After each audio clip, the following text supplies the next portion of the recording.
Yasla fotoğraf yasla böyle dinler. Babam elini yapıyor.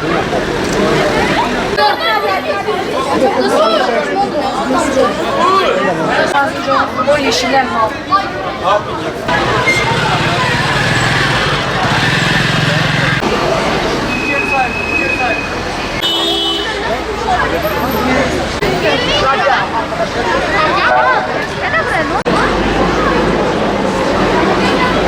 İki kişi şu civardan yürüdüler. Bilinen de uzun namlu bir silah vardı. Diğeri normal tabanca vardı. Tabancalı iki el dışarıdan ateş etti. Diğer arkadaşı içeri girdi. Sonra çatışma sesleri zaten geldi. Sonra su tarafa doğru tekrardan koştular.